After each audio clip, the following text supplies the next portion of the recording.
dito sumakay si Vladimir Putin dahil sa panganib sa paligid. Si Putin ay isa sa napakayamang pangulo sa buong mundo na may estimated net worth na $40 billion. Bukod pa, ang iba't ibang ari-arian na meron siya sa iba't ibang lugar.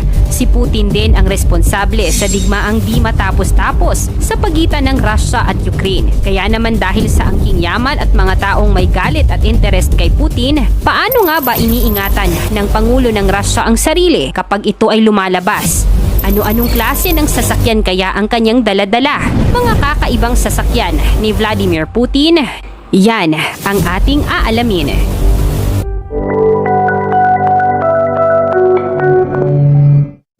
Matapos ang pagbibitiw ng acting president ng Russian Federation, nanalo si Putin sa mga eleksyon noong 2000 na may higit na 53% ng mga boto. Sa paglilingkod ni Putin bilang pinuno ng Russian Federation, nakaranas ng malaking kaunlaran ang ekonomiya ng Russia. Pagkatapos noong Marso 2004, siya ay muling namayani sa eleksyon ng pagkapangulo na may higit 71% ng mga boto.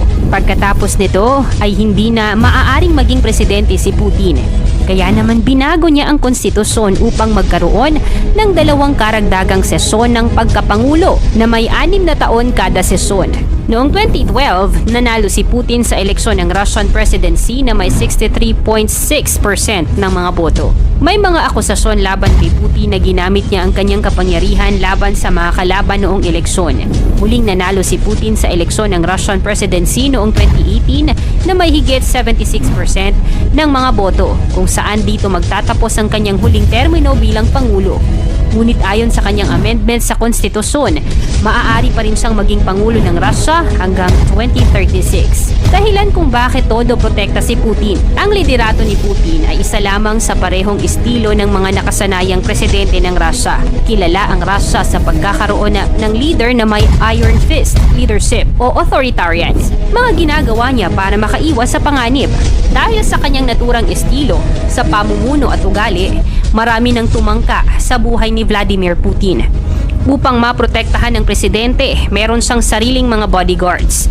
Ang grupong ito ay tinatawag na Musketeers. Sila ay special unit ng Federal Protection Service or FSO ng Russia.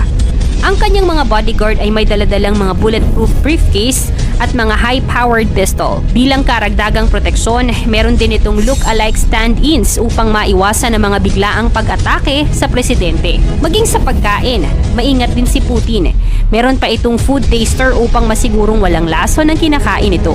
Kahit saan pumunta si Putin, sinisiguro nila na ito ay natiyak na ligtas bago pa papuntahin ang presidente.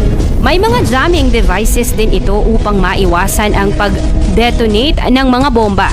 Ang mga teknisyan naman ay gumagawa ng electronic surveillance sa mga telepono at iba pang mga electronic devices sa lugar. Para sa karagdagang seguridad, tuwing nasa labas ang presidente, merong mga nakasunod nitong mga armored vans na may mga military special operators na may kasamang AK-47s, anti-tank grenade launchers at portable anti-aircraft missiles. Sa kabila ng pagtanggi ni Putin, sinasabing meron itong limpak-limpak na mga ari-arian at mga sasakyan. May mga nakapagsabi na meron itong billion-dollar mansion at mahigit 700 na mga car collections, 58 aircrafts at helicopters at mga yate.